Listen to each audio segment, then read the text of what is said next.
Hi guys, good morning, welcome back to my YouTube channel. कैसे हो आप सब? आई होप आप सब बहुत अच्छे होंगे। मैं भी बहुत ज़्यादा अच्छी हूँ। तो मैं 8:30 बजे उठ गई थी। तो हमारी मैस में बनी मैक्रोनी, बट अब कैसे बताऊँ यार। चलो छोड़ो, मैं ब्रश करने जा रही हूँ, फिर मिलते हैं आप लोगों से, ठीक है? और मैं मैस में अंडे लेने गई थी, तो अंडे सब खा चुके बच्चे। तो भैया दोबारा उबाल रहे हैं 2 अंडे मेरे लिए स्पेशल। चलो करके आते हैं। अंडे मंडे संडे, आगे मुझे नहीं पता। तो 2 अंडे लाई हूँ, चाय लाई हूँ। तो यार पाव ठंडे हो चुके हैं और ये भाजी भी। तो चलो इनको अब गर्म करते हैं।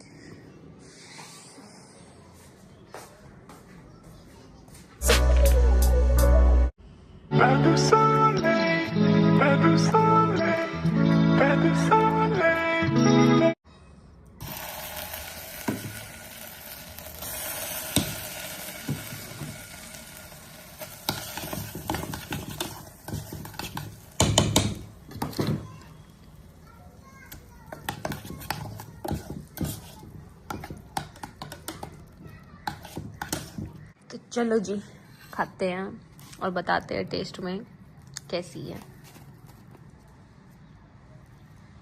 सपने में भी नहीं सोचा था कि ब्रेकफास्ट में पाव भाजी खाने को मिलेगी।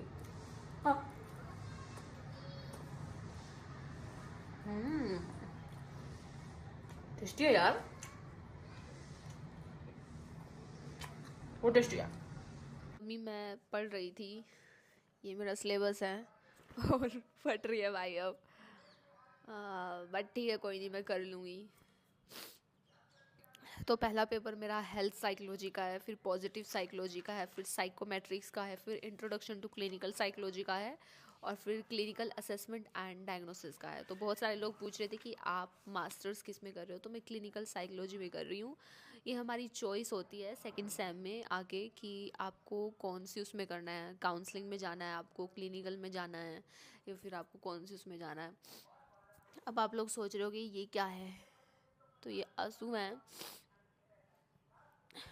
मतलब सारी चीज़ें बताई नहीं जाती, बट यार बहुत बार ऐसा फील होता है कि काश काश मम्मी पापा एक साथ होते और हमारी भी हैप्पी फैमिली होती। बट ऐसा कुछ नहीं हो सकता लाइफ में।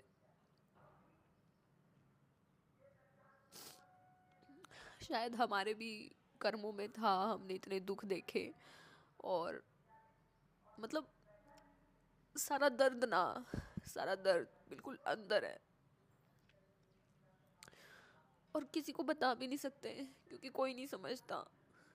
सिर्फ वही इंसान समझेगा जिसने लाइफ में कभी दिक्कत देखी होगी। मैं इस संसार में, इस दुनिया में सबसे ज़्यादा प्यार मेरी मम्मी से करती हूँ, क्योंकि मतलब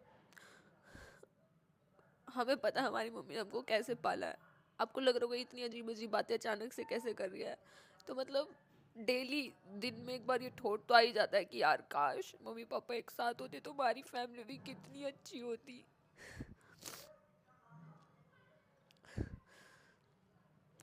जिनकी नई नई शादियाँ हुई हैं, अगर आपकी हस्बैंड वाइफ की नहीं बन रही ना, तो डिवोर्स ले लो, क्योंकि बच्चे पैदा करने के बाद फिर आप अपनी ज़िंदगी तो बर्बाद करते ही करते हो, साथ में अपने बच्चों की भी करते हो, क्योंकि बच्चों को ना माँ का प्यार मिलता है ना बाप का। अब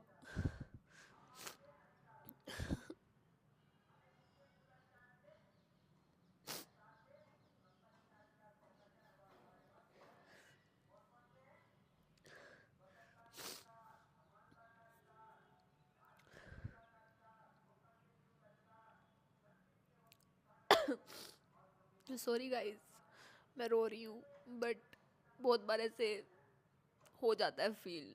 मतलब बहुत बार क्या, वैसे तो हर रोज ही होता है, बट सारा दर्द अंदर ही है, किसी को ना बता सकते क्योंकि कोई समझता ही नहीं है। अभी भी मैं अगर रो रही होगी तो कुछ लोगों को कमेंट कर देंगे कि एक्टिंग कर रही है, ऐसे वैसे। बट यार मैं अपने पापा से मतलब बहुत प्यार करती हूँ, लेकिन साथ ही साथ उन्होंने हमारे साथ बहुत गलत किया यार। अगर मतलब उनको मम्मी के साथ नहीं रहना था, बट एटलीस्ट हमारी तरफ तो देखते। और गाइस एक व्लॉग में पापा ये नहीं कह रहे थे कि इन्होंने कोर्ट में पैसा चूज़ किया मुझे छोड़ के, कि हमें पापा नहीं चाहिए। तो हमको वकील अंकल ने कहा था कि अगर तुम ये लोग ये चीज़ कह दोगे ना कि तुम्हें पापा के साथ रहना, तो फिर तुम्हें पापा के साथ ही रहना पड़ेगा, फिर मम्मी को भूल जाना। तो फिर यार एक बात बताओ, मतलब 15-16 साल मम्मी ने बड़ा किया, संघर्ष करके हमें पाला, और फिर अचानक से हम मम्मी को धोखा दे के पापा के पास चले जाएं, ऐसा तो नहीं हो सकता था ना। और फिर हमने ना इतने जतन करे ना, इतने जतन करे कि पापा मम्मी एक हो जाए, पर वहाँ से मम्मी को दिक्कत, वहाँ से पापा को दिक्कत। अब मम्मी को ये दिक्कत कि भाई मैं बिना आदमी के रही 15 साल, और फिर अचानक से आके प्यार जता रहा था पापा कि मेरे साथ रह, मेरे साथ खा पी ये वो। फिर मम्मी का भी अलग ही दर्द था, मम्मी भी भरी हुई थी बिल्कुल दुख दर्द पीड़ा से। गाइस मैं ना 1 साल की थी, और 1 साल के बाद ही पापा हमको छोड़ के चले गए थे।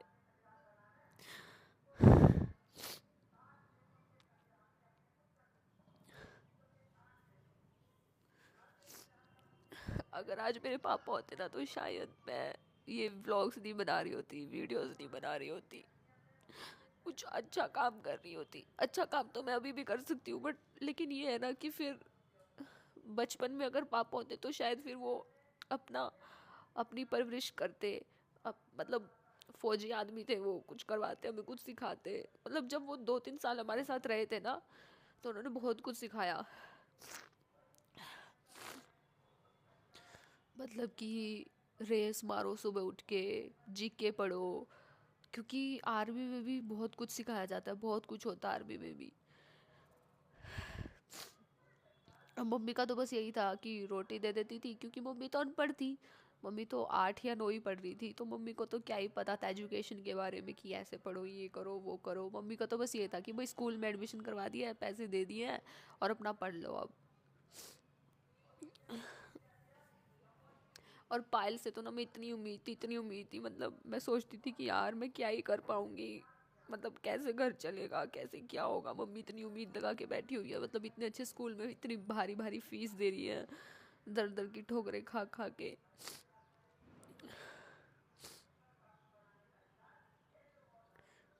बट किस्मत पे कुछ और ही मंजूर था। भगवान ने मुझे मतलब इस काबिल बनाया कि मैं आज यहाँ पे अपने दिल की बातें शेयर कर सकती हूँ, पैसा कमा सकती हूँ। मैंने बहुत स्ट्रगल किया, बहुत मेहनत की है मैंने।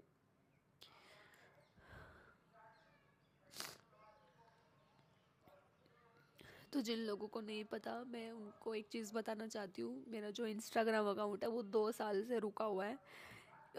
कल रात ही मैं एक कंपनी वाले से बात कर रही थी, तो मैंने बोला ऐसे ऐसे मेरा एक कंपनी वाले के साथ मिसमैच, मतलब झगड़ा हो गया था, तो मैंने उनका कंपनी छोड़ दिया था। तो मैंने उनसे पूछा कि कंपनी ऐसा कुछ कर सकती है, तो उन्होंने बोला हाँ कर सकती है, बिल्कुल कर सकती है। अगर कंपनी ह्यूज रिपोर्ट्स करवा देना अकाउंट पे, तो इंस्टाग्राम अकाउंट को फ्रीज कर देता है। तो मेरे साथ शायद वही हो रहा है। तो मैंने बोला पता नहीं चल सकता कि कौन अकाउंट पे रिपोर्ट करवा रहा है? तो कह रहा हाँ पता चल जाएगा। तो गाइज अभी मैं देखती हूँ कंपनी वाले को, अगर मुझे जिस पे शक है ना, अगर उसका नाम निकल गया, फिर मैं उसकी धजिया उड़ा दूंगी बिल्कुल तसल्ली से, with proof, with recording, with screenshot, chat, सब कुछ, चाहे वो कितना ही बड़ा डॉन हो। फिर मैं नहीं देखूंगी, क्योंकि जिसने मेरी मेहनत के साथ खिलवाड़ कर दिया ना, मैं उसे फिर कुछ नहीं समझूंगी, सीधी सी बात है। मैं माफ़ नहीं करूंगी बिल्कुल भी। और मुझे 2 ही इंसानों पे शक है, और दोनों ही कंपनी वाले थे।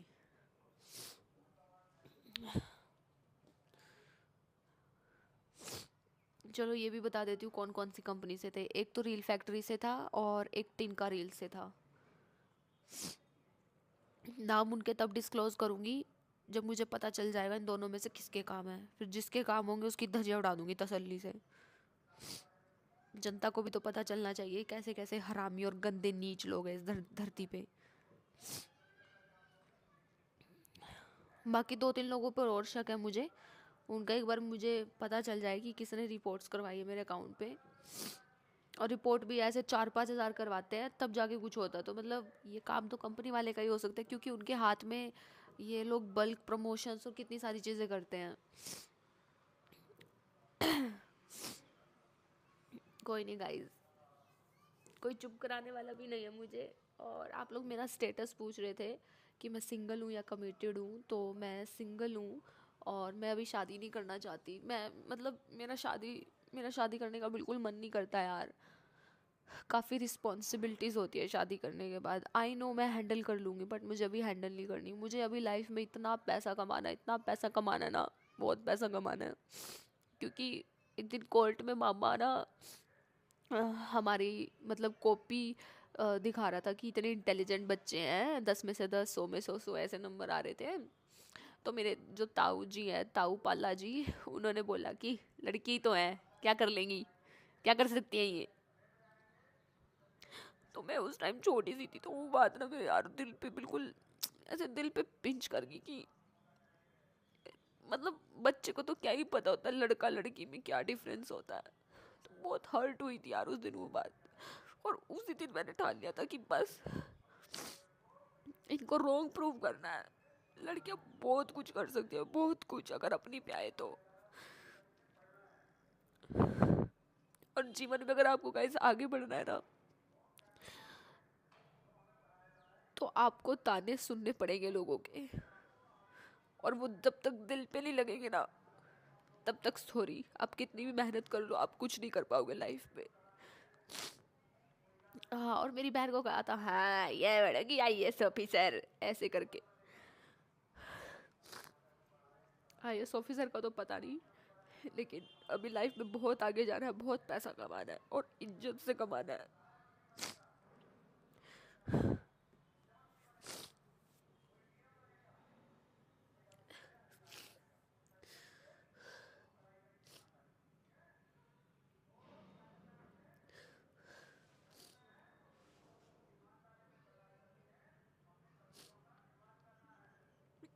बहुत मेहनत करनी है, बहुत बहुत ज़्यादा।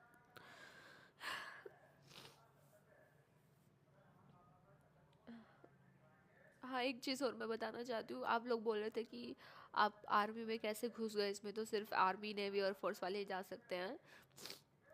तो यार मेरी जो फ्रेंड है उसके पापा आर्मी में है, तो उनके कार्ड पे हम जाते हैं और सामान लेके आते हैं, वो मेरी हेल्प कर देती है। तो हाँ,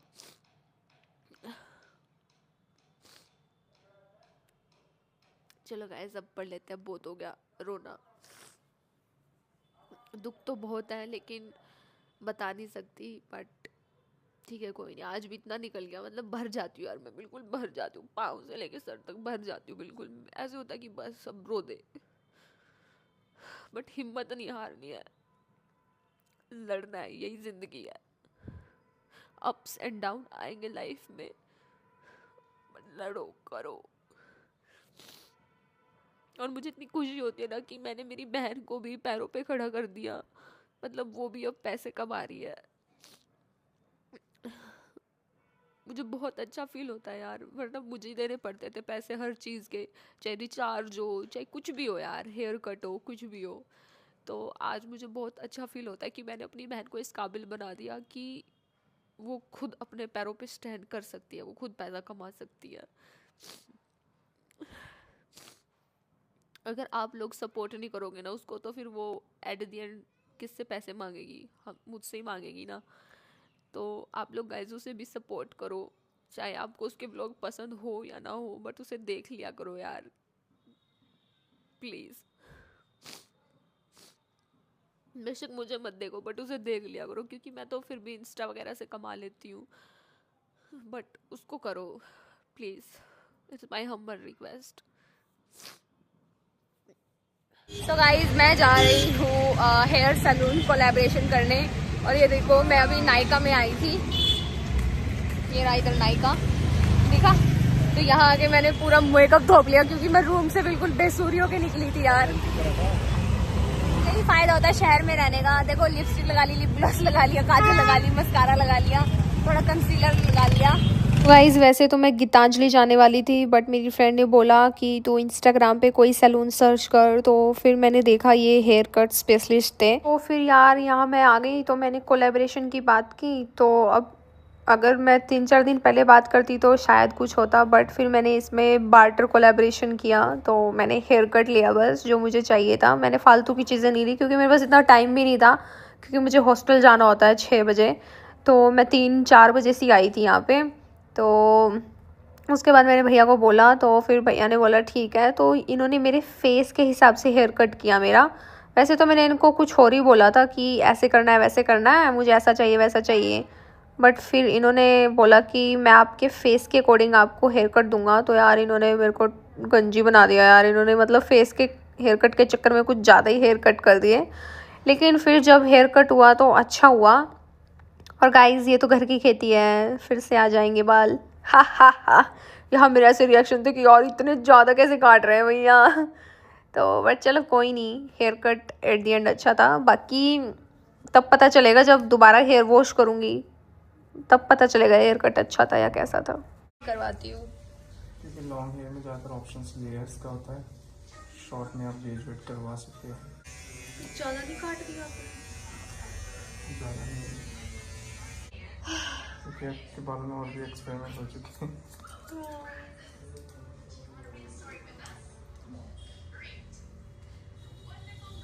मैं मॉडलिंग शूट्स किया ना, तो उसमें आपको ही पता है एक दिन में 10 बार वो हेयर को कुछ कुछ बनाते हैं, स्टाइलिंग करते हैं, ब्रेड्स बनाते हैं, पता नहीं क्या क्या करते हैं। तो उसकी वजह से काफ़ी डैमेज हो चुके हैं। तो मुझे वैसे सजेस्ट किया था काफ़ी सैलून्स ने कि आप बोटॉक्स करा लो, फिर किसी ने कहा कि नहीं रहने दो, ऐसे ही ठीक हो जाएगी। बेसिकली अगर आपके हेयर्स में स्टाइलिंग ज़्यादा होती है, बोटॉक्स कराने से आपको वन टाइम सॉल्यूशन नहीं मिलती, तो उसके बाद भी स्टाइलिंग तो आपको करवाना ही पड़ेगा। तो सबसे अच्छा वो है कि आप अपने प्रिकॉशंस यूज़ रखो, लाइक हीट प्रोटेक्शन स्प्रे और मोस्टली सलों क्या है इवेंट इन ऑल पे आप काम करवाते हो या कुछ भी उसमें सूट्स वगैरह होते हैं, सो आप इतना वो ध्यान नहीं रखते बालों का कि आपकी हेयर केयर हो। नहीं रखते। खुद से आप प्रिपरेशन में जैसे हीट प्रोटेक्शन स्प्रे वगैरह, कुछ पे स्टाइलिंग क्रीम्स वगैरह आती है जो आपके प्रोटेक्ट करता है हेयर को, क्योंकि उन्होंने जो स्टाइलिंग वगैरह करना है कोई टेम्परेचर का ध्यान नहीं रखते। उन्हें तो अच्छा स्टाइल चाहिए तो हेयर मतलब उसमें बहुत हीट में भी कर सकते हैं। 10 बार करना उन्हें, हाँ वो तो करेंगे। सो करेक्शन कई बार करेक्शन करना पड़ता है तो डबल हीट लगता है। तो इसलिए कि अपना हेयर्स का अगर आपको केयर करना है तो खुद के बट अभी तो मैंने काफ़ी केयर करके इतना सुधार लेके आई हूँ मैं, इससे पहले तो बहुत ज़्यादा डैमेज थे मेरे। जैसे आपके हेयर में ऑलरेडी ऐसा कोई केमिकल ट्रीटमेंट्स नहीं है, लाइक स्मूथनिंग कलरिंग हाँ नहीं कुछ नहीं है। और उसके बाद भी ड्राइनेस अभी काफ़ी नॉर्मली उस पर होते नहीं इतना।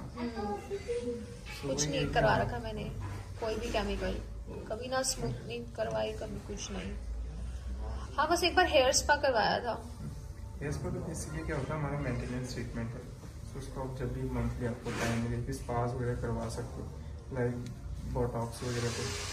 तो बोटॉक्स ये है कि आपको मतलब डेली रूटीन है, आपके पास टाइम नहीं है, ये तो मेंटेन हेयर से है, तो तब आप बोटॉक्स करवा सकते हैं।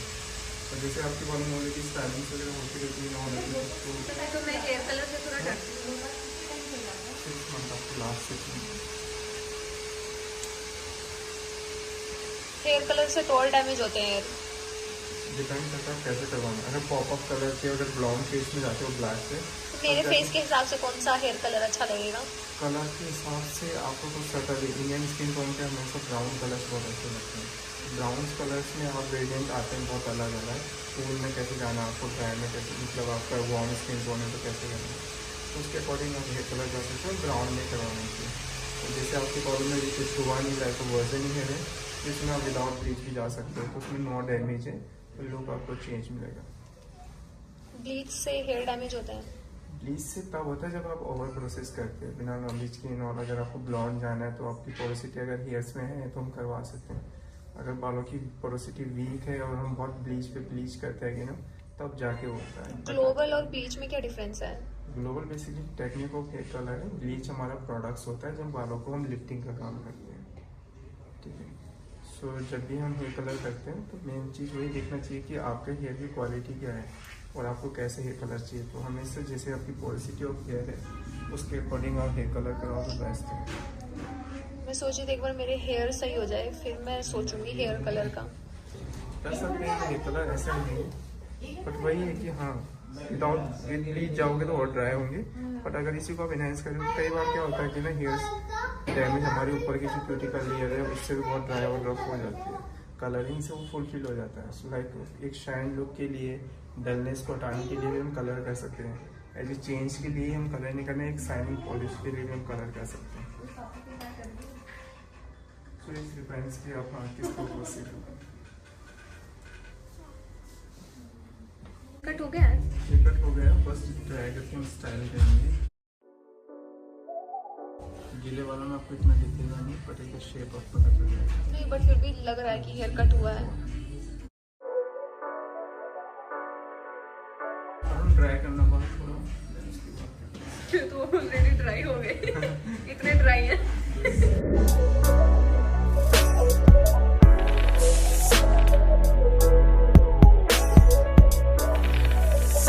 तो गाइस अभी प्रोसीजर हो गया, अभी देखते हैं रिजल्ट क्या आता है।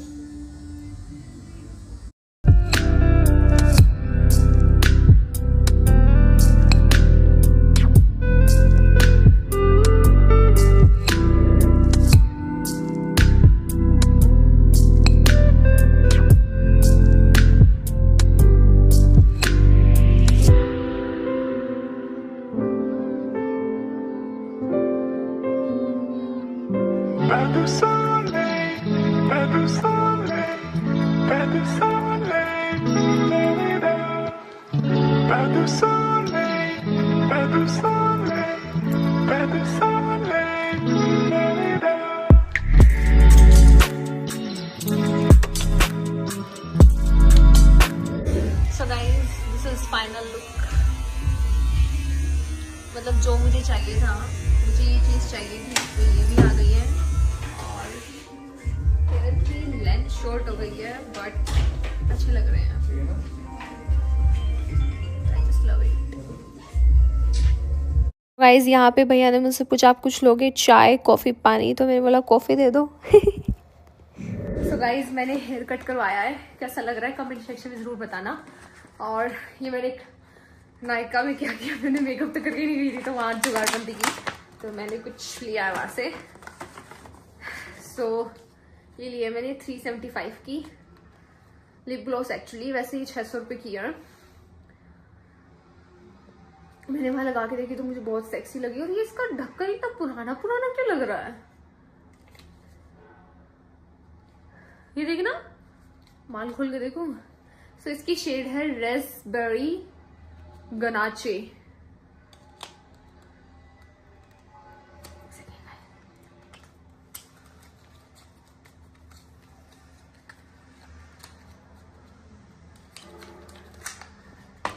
So ये lip gloss, my new lip gloss added. So let's apply on my lips again.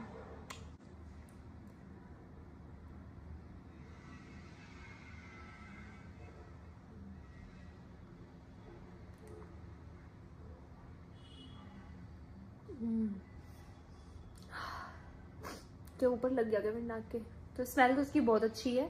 Smell इसकी थोड़ी थोड़ी नेल पेंट जैसी है यार, बट अब 375 में मैं और क्या लूंगी। So added in my new collection. ऐसे अच्छी है, इसका स्टे भी अच्छा है। Wow nice. और मेरा हेयर कट कैसा लग रहा है गाइस। सो मैं खाऊंगी खाना और उसके बाद अब मैं पढ़ूंगी। ये मेरी बुक्स रही, पढ़ ही रही थी मैं सुबह से। उसके बाद मैं थोड़ा रोई, फिर थोड़ा इमोशनल हुई, फिर उसके बाद घर पे लड़ाई हो गई थी पायल की और कार्तिक की, तो फिर उसके बाद मेरा दिमाग ख़राब हो गया। तो वैसे तो मैंने प्लान मूवी का बनाया था, बट फिर मैंने सोचा कि 28 को एक मूवी आ रही है, तो मैंने सोचा कि फिर मैं वहाँ जाऊँगी देखने। तो आज मैंने 1 यूनिट कंप्लीट किया है, तो हाँ पास होने लायक तो पढ़ ही लूँगी यार। सो ठीक है guys, thank you for watching this vlog, and if you like so like करना, कमेंट करना, शेयर करना, सब्सक्राइब करना अगर मेरे चैनल पे न्यू हो तो। सो बाय, लव यू ऑल।